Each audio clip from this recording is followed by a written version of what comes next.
Harry Briggs. I'm an investor, a venture capital investor with Balderton Capital in London. Okay, so to give us a picture, what does Balderton do? Balderton, we invest early stage in mostly internet companies that we think have the potential to be global big success stories. Okay, so what's your interest now in the Scandinavian tech sector? Well, we are Europe-based, and we looking at the places in Europe where successful startups have come from.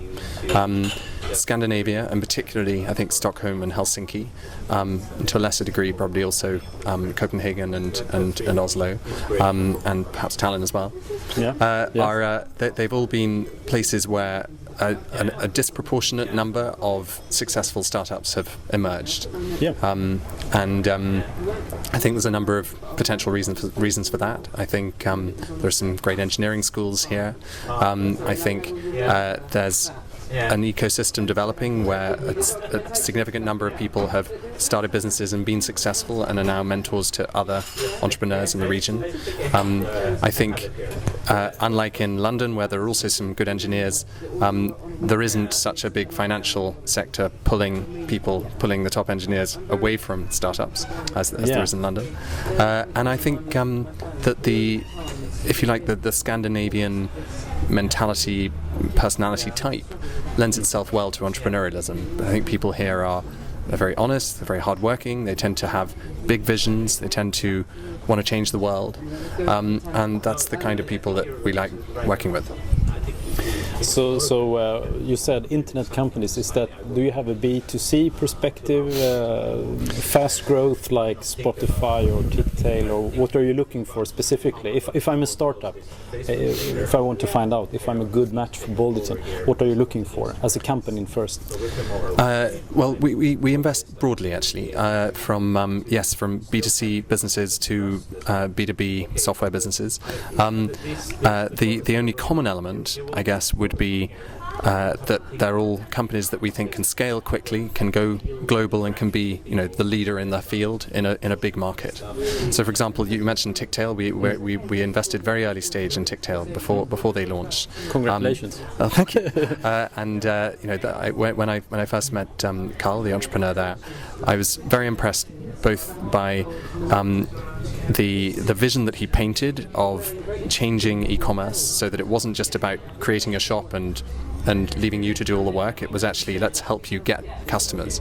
And I felt this was a real leap ahead. And I also thought that of all the people in the world able to build what was needed to do that, he and his team felt like one of the best suited teams to do that. And that, I guess, is what we think about when we're investing. Is there a big market here? Is there a big problem here? And is this team, are these people the right people to do it?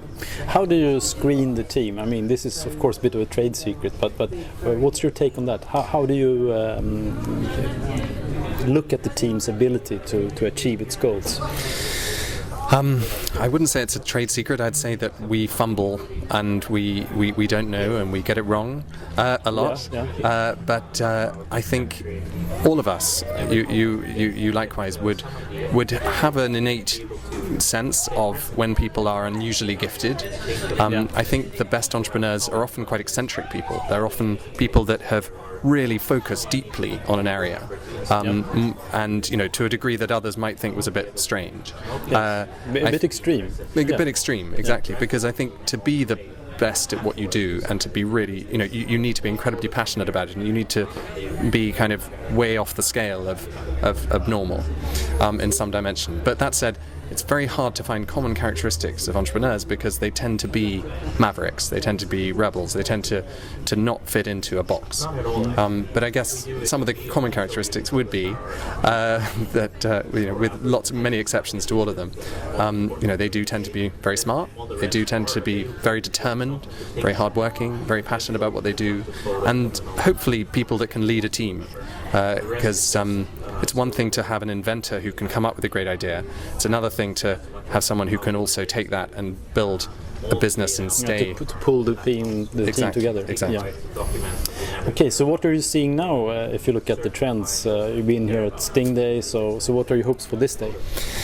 My hopes for this day. I mean, my job is generally about meeting people and listening to their visions and their aspirations for their businesses, and seeing if we can help. So I come to an event like this because I know there will be some great quality entrepreneurs here, and I want to meet them and talk to them. And sometimes it isn't just about, there isn't a particular moment. I mean, it isn't about the first meeting often with meeting entrepreneurs. Quite often it's about, you meet someone, you think that's an interesting entrepreneur, and you meet them 3 months later and you see what progress they've made. And some people make exceptional progress, and that can tell you a lot more than, because first impressions are very biased. They're biased both by how tired I am, or what a good mood I'm in, or whether we wearing similar clothes, all sorts of random things that I probably can't compute. But I think one thing in common with successful entrepreneurs is that they innovate fast, and they make stuff happen. Yeah, I mean, I met you at Startup Day. When was it? 10 days ago? Or 2.5 weeks ago. Yeah, and you're here again. So this proves your point, right? That you're here in the market and you're meeting people consecutively. Yeah, no, I mean it's great. And look, I probably should have a more refined process for this, but I think being here frequently, getting to know people well, building relationships, that is probably the most important thing as a venture capitalist. And I guess being broadly interested. There's we meet several hundred companies every year, and it would be easy to become jaded, to just see the negatives in businesses, to keep on saying, I've seen 10 of them, and he's just doing another of those, and I guess what we've got to try to do is remain optimistic. I'm a former entrepreneur myself, so I know that to be successful you need to keep on believing. So, you said that you were an entrepreneur yourself. What was the company? I co-founded with a friend a company called Firefly Tonics. Okay. It's a drinks company, so not very relevant to the internet. Although we did try to stay reasonably cutting edge in terms of using social media early in the stage of that, and using the latest tools to help us grow the business. But no, it's a health drink. It's now sold in about 35 countries, including Sweden, actually. Yeah. Cool. I wouldn't say it was a huge success, but it was a reasonable success. And a good journey. I mean. Yeah, exactly. I made a ton of mistakes, which I hope I've learned a little from. Good. So now the 3 game change questions. The first one: why are you passionate about startups? Well, having built a startup myself, I know that building your own business I think it's the most alive that you can feel in life. Yeah. I think it's an incredible, it's that feeling of every decision I make, every action I take is directly affecting something meaningful and important. Yeah. What I love doing is meeting other people who hopefully are going to do a better job of that than I did, but being able to help in some small way in that process. Cool. So what's the best way to kill a perfectly good startup? There are a lot of ways. I think losing sight of your original vision. Why am I here? What was it that I came to change? I think it's very easy to forget that original concept and get distracted by what the competition are doing, or what the latest trends are, and just stay focused on this is what I want to change. So why is it game changing to work with Balderton? Balderton, we're one of the larger VC funds in Europe. I think the 3 things that make us stand out from other venture capital funds, and by the way, the most important thing about venture capital is the people relationship. So it's about an individual relationship with the people. Agree, yeah. But I'd say as a fund, most of the team have operational experience, and that can be very helpful, particularly in that stage between sort of 5 people and 50 people. That when you're working with people that have been through that and the people issues around that, I think that's very helpful. Yep. Secondly, the international scope. So most of the partners have worked in Silicon Valley.